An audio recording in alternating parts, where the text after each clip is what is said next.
Hello and welcome to the Monthly Marquee. I'm your host, Bart Lovins from the Hardin County Schools Performing Arts Center. And next to me is my co-host, Kira Cortez-Giron, who is also our PAC Spotlight, and you'll be learning more about her later.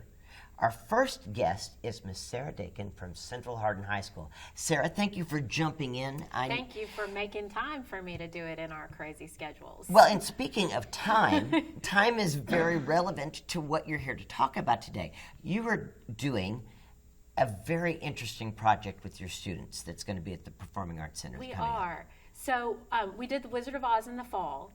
And I actually wasn't sure we were going to get the Wizard of Oz rights in time to start working to get it done in time.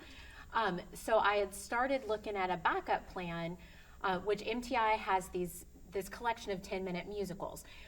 They were, a lot of them produced in festivals and things like that, but MTI kind of collected them when COVID hit to give people an option for shorter things to do or things to do remotely. Or with less personal contact. Exactly. You can do them in bubbles. Exactly. And so I started looking at this, and then we got the Wizard of Oz rights, and then I was like, I kind of still want to do this other thing too. We'll just have a 2 musical year. So we have been working on 9 short musicals. They're written to be 10 minutes long. And that's important to understand because I was talking to somebody who thought we were doing 10-minute versions of known musicals, and I was like, no. The 10-minute version of Oklahoma. Exactly. So, no, I mean, you wouldn't even get through spelling the whole word. But these are written to be 10 minutes long. So you have a plot, you have songs, and then it's done in 10 minutes, and we move on to the next one. So it's been a really fun time. One of the most exciting things about it is 2 of them are directed by one of our students, Riley Weber, who has been stage manager for me several times. She's done production stuff for the PAC. She's done production stuff for HCP. And she was like, I really want to try directing. What can we do? And we thought about some things, and I was like, this is perfect. I'll do these, you do those. And in fact, I gave her, I was like, how about this one or this one? See which one you like more. And she kind of was able to make some choices. So that's been fun, being able to kind of sit back at some rehearsals and just be the adult in the room in case somebody gets hurt, So we've been having a great time with that. And the really exciting thing about it, though, is, and Kira, I'm sure you know this, like in a musical, there are a few people who get a song. Everybody else is important, but they don't always feel that way, right? It doesn't always feel as though you have your own moment. Right. Even though, watching the ensemble is my favorite thing in a musical. And that's the difference between a great musical and an okay musical, is if you have a strong ensemble. But, some of my students, because I've been doing this 15 years at Central Hardin, and I've always tried to have a very inclusive program. If you want to do it and you can keep your grades up, I will find something for you to do one way or another. But there are a lot of people who've never had a song before. Some people have never had lines before. And doing these short works, we have 30 people who, characters, there are only about 20-ish in the show, but 30 characters who get to sing, and that's just really exciting. So I do want to let families know that there is a little bit of mature content. A couple of them are set at college, so we want to make sure people know what they're coming into. But then there are a few that are also, kind of retellings of folk tales. So if you can get through a little bit of questionable language at the beginning and end, there might be a little more palatable stuff in the middle. So there's hopefully something for every taste out there. Just a lot of really clever writing. I think the medium, when you get to write something short and you're not how do I follow this character through 2 hours? If you only need them to show up twice and say, who said tacky cowboy? Then you can just do it for a few minutes, and that character doesn't have to go too deep. They can be a caricature, or they can be that over the top kind of moment. I think 10 minutes is a very short amount of time to share a story, let alone a musical. Would you characterize these as skits? Is there depth to these? Is it all comedy? Well, that's why it's so cool to have a selection of them. Because the last one and one sort of in the middle are kind of the most serious. The license lets us do them kind of however we want to. So we looked at, okay, well, if this one makes somebody mad, then this one's really funny. We'll put that one next, that kind of thing. One thing to kind of think about though is, if you've done musicals, Kira, I, as an adult, I have a hard time not crying when I sing sometimes because a song gets you there emotionally faster than words do. So a 10-minute musical versus a 10-minute play, it's almost like you've hit the speed up button to some of that depth. Gotcha. Kira, did you have anything to ask Sarah?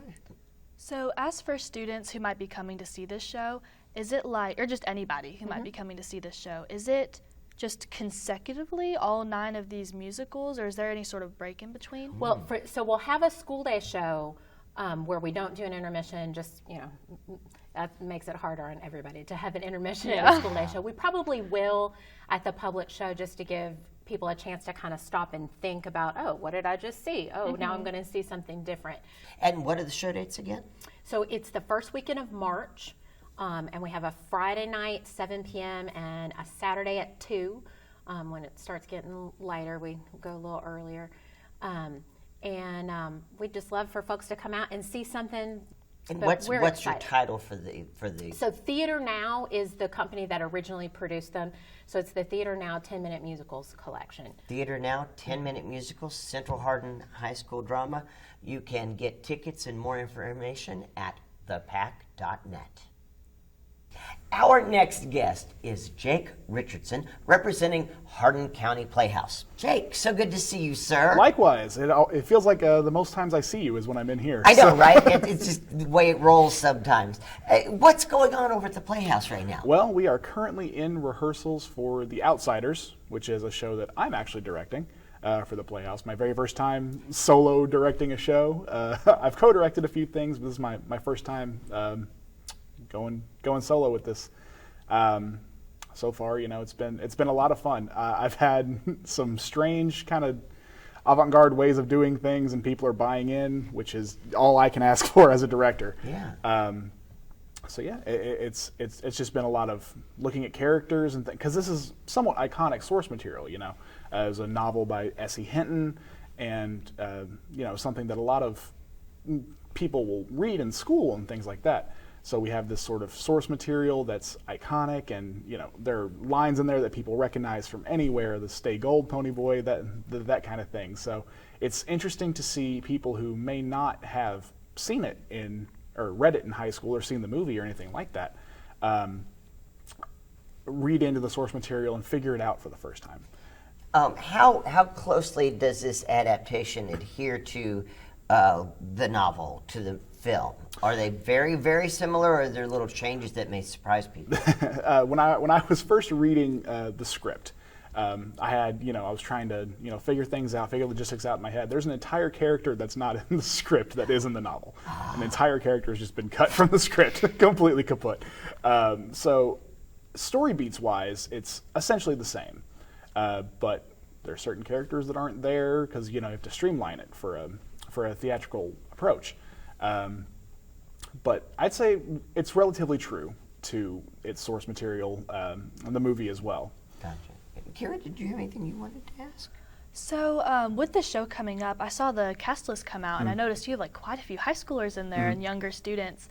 So how do you think when it comes time to put on this show, how do you think that would translate to maybe students who are coming to see the show? Are you hopeful that they could get into what you do at the Playhouse and maybe see this and be like, oh, there's tons of kids my age in this? Oh, absolutely. And that was one of my great joys when it came to the audition process, was seeing that there were so many young people who came out and wanted to be a part of this. I'm in my other position at the Playhouse. I work with the Hardin County Playhouse Youth Dramatics Program. I sort of coordinate that program. So I work with teenagers and other facets of the Playhouse, and seeing them actually come out for a show is really encouraging to me, because I have seen firsthand just the amount of talent that the young people in this area have. Mm-hmm. And being able to play even some small part in honing that talent and helping that out is it means an awful lot to me. Like you said, yeah, we have a few high school kids in our cast, and a couple of them in our main 2 roles, and just being able to work with them has been super rewarding for me. So yes, I hope that whenever high school age people come out and see the show, they'll say, wow, there are more opportunities than maybe even I thought about. And speaking of opportunities, I know that there are auditions coming up. Sarah Dickin was just our first guest this afternoon. She's standing over at the corner so she can correct me if we need to. There are auditions coming up for her production with Hardin County Playhouse. We wear a lot of hats and we jump around. Jake has done shows with me. Sarah directs at the Central Hardin, but she also directs and does things with the Playhouse. And so we all run around and help each other out. She has auditions for Putnam County Spelling Bee coming up right after your show closes first week of April. So what Sarah was just sharing off camera is that traditionally with the Spelling Bee, Putnam County Spelling Bee, part of the joke of the show is that it's adults acting like children, not unlike Your Good Man Charlie Brown or that kind of premise. So that's part of the humor. It comes out of these adults playing kids. Having said that, high schoolers are definitely welcome to come and audition and just bring your A game and see what happens. Is that a good summary? Okay, cool. She's not on microphone, so I want to make sure I got that straight. When are the show dates for your show? So The Outsiders will open on March 10th, run the 10th through the 12th, and then the 16th through the 19th. We have 2 Sunday shows in that stretch there that will begin at 3 o'clock. I'm sorry. The ones on weekdays will begin at 7 o'clock. Cool. And how can people get tickets? HardinCountyPlayhouse.com. We have the Ticket Leap link on the website, in addition to the phone number to call. Excellent. Thank you so much, sir. Thank you. And now, after a little bit of musical chairs, we have shifted things around, and my co-host, Kira Cortez-Sharon, will now speak as our PAC Student Spotlight. Kira, thank you so much. We've been riding around in Skaggs limousine today. We thank them for all of that. And tell us what you're doing right now with North Hardin Choir. Right now, we're in rehearsals for Cinderella the musical, the Rodgers and Hammerstein. Potato. Yeah, okay. And it's been really great. I actually have the opportunity to play the title role of Cinderella, and we've been working a lot of putting the whole show together. We've got all the bits and pieces down, so now it's just the long stretch, just putting it all out there. Folding everything in. Yes, Yeah. we've even gotten the dress on. It's great. Well, I was going to say, for those who may not know, since it was last revived on Broadway, this dress, which is always like in quotation, the dress in quotation marks, has become a huge part of every Cinderella production. Yes. The design team, William Ivey, I think, for the Broadway revival, he came up with a way for Cinderella to change from her rags into her ball gown in full view of the audience. Usually, in olden days, they would have her run off stage, change, and come back right back on. And she'd be in the ball gown. And now that has become this magical special effect. What can you tell us about the dress? Oh my gosh. Well, it starts just like you said. It's like very much rags and very common, just a very common plain outfit. And the woman who made the dress, she had it situated to where, I don't want to spoil the magic or anything, but basically, when it comes time for Cinderella to change into her dress and be revealed as like this beautiful maiden and everything, it's just spinning and magic and boom, it's there. It's just like a whole transformation. It's really cool. But like you said, it's on stage, anybody can see it, and it just goes from these rags, and then in a split second, you're in a ball gown. Yeah. It's when it works, it's really, really fantastic. And that's been like the only hassle is we just have to kind of run it over and over to make sure that I do the same thing every time, because you'd hate to get to that one show with that one group of kids and it just doesn't work. Right. Yeah, we want it to be magical for every kid that comes and sees it. And in fact, I know you're doing some school shows. Yes. And in addition to the public shows, so we'll be busing kids in from the local schools, and that's always exciting. I'm very excited. Now, is this your first lead role in a show? This is, I mean, last year. Definitely your first title role. Yes, my first title role. Last year, I was Babette in Beauty and the Beast, so that was something there too. And then I've had a few things here and there, like the Wickham Brothers in Seussical, that kind of thing. But it's definitely my first huge, big thing. How have all of your other experiences, on stage and backstage both, led you to this, do you think? Well, I mean, first of all, just being able to see people who I admire and look up to in their lead roles, I've very much had the opportunity to see them and not mimic them, but learn and grow from what they do. Yeah. And then being backstage, I mean, that's another thing, doing all my teching and just helping on the side. I get to see all these wonderful actors on stage every single night, and they're just consistent, but it's them. They're in a costume, they're someone else, but you can just see like how they have their own little things. So with me personally, I've been able to just kind of play around and see what works for me. So sometimes we'll go through a scene and Miss Lucas, the director, she'll be like, maybe take this tone or maybe take this direction. And I'm like, okay, so I'll shift it. And it doesn't have to be exactly as she tells me, but with that guidance, I can make it my own and be more confident in what I'm doing. Well, and I would think, going back to the dress transformation, that pulls as much from your acting background as it does from your dance background. Yes. And as it does from your technical background. It really is kind of the culmination of all three of those things in that second. It's kind of funny. I'm acting, I'm Cinderella, but I'm spinning and keeping that balance, and then I'm like, I understand that it needs to be done right, it needs to be done a certain way. Like you said, yeah, it just all comes together. Yeah. And speaking of coming together, how long have you guys been working on the show? We've been working on this since, I want to say, it's the second trimester of high school, so I'm trying to think what month. December? Possibly. End of November? End of November. Yeah, I'd say end of November. Yeah. So you've been working on this from the end of November.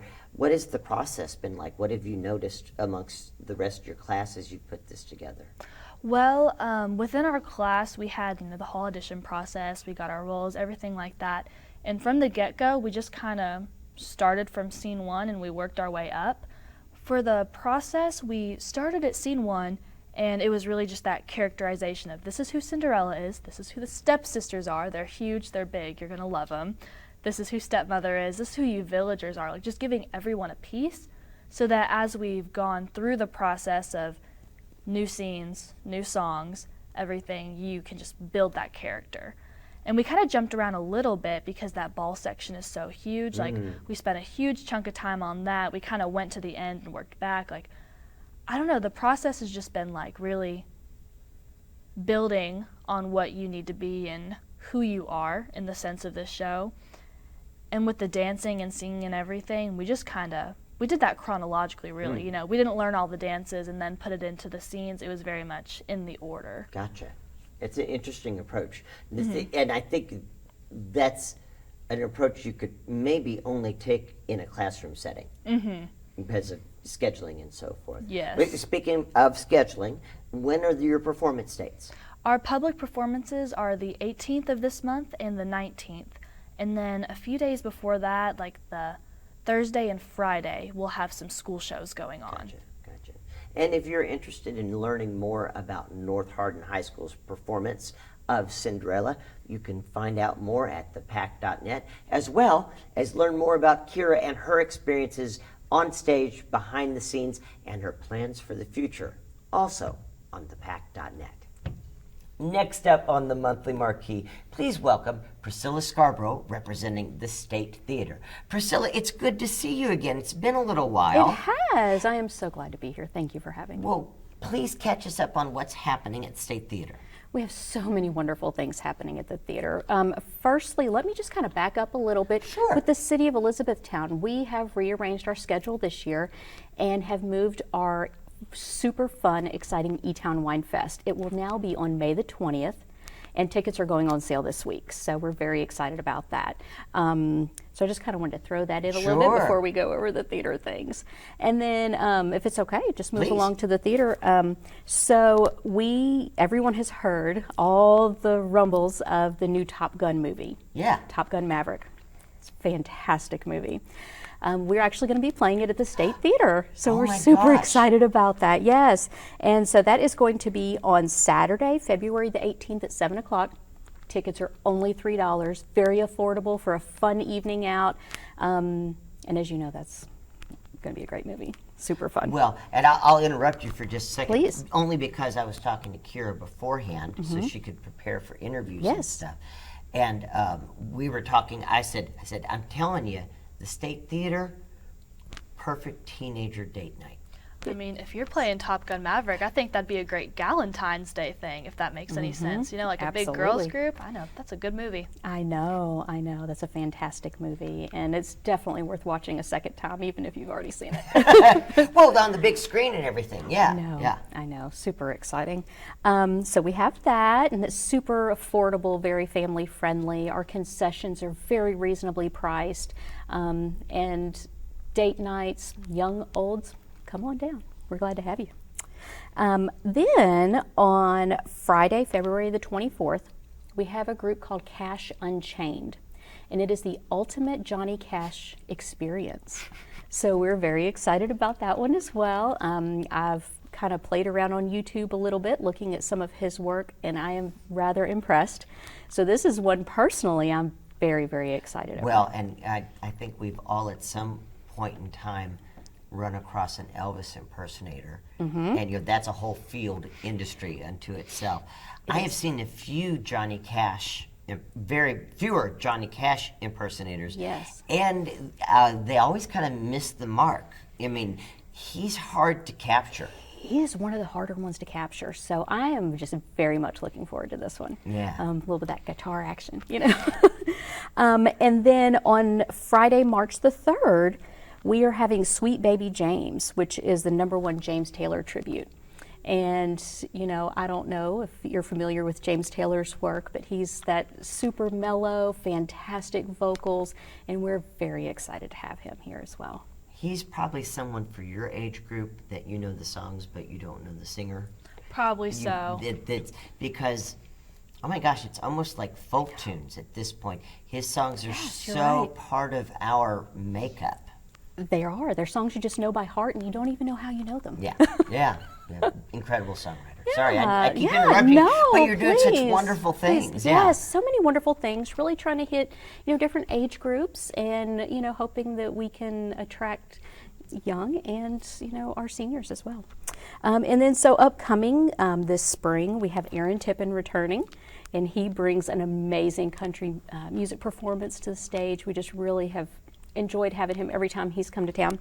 And then the very, very popular Hotel California will be back. Oh, okay. Which they were the Eagles tribute. So they were here probably a couple of years ago and sold out. They're iconic. If you love the Eagles, you will definitely love Hotel California. Yeah. And then what do you have down the horizon? What's you excited about down the road? Can you give us any sneak peeks at things that people should be getting on their radar? Well, of course, we have Cruise in the Heartland, which is our annual summer event with the cars, and that's just super fun. But actually, keep your ear out. We have our upcoming Heartland Harvest Festival coming up, which is the City of Elizabethtown's brand new event that we are just so excited about. It'll be everything from local performers, craft vendors, things for families like petting zoos, things like that. We're really trying to organize maybe a chili cook-off between our police department and our fire department, so we get some of that really fun stuff happening. And then we're looking to end the entire day with a huge mega concert. So there's really something there for everyone, whether you're have littles or you're teenagers just looking for some place to hang out. And that's just really what we're all about. I think that here in Elizabethtown, we are a community, and so this will be really a fun festival that will, embody that whole feeling. Kira, did you have anything you wanted to ask? Well, like you were saying, you have a lot of events coming up that want to cater to the younger generation, maybe like more so my age group, Absolutely. and everything you're mentioning sounds so much fun. So I hope you're able to bring in like a lot of kids because like Bart said, we may not know them by name, but like we know the songs, we know the history, we know the stories. So Absolutely. I hope we're able to like get more kids in there and come see like what all you guys are doing. And how can these kids find out more? Absolutely. Well, our website is just a wealth of knowledge. So the website is thestate270.org. Click on there. We have movies, we have concerts and events, all of that information is there. And then of course the city events, we have etownevents.com, which is all of like the community events, the community-wide events like the Wine Fest, which you're a little too young for.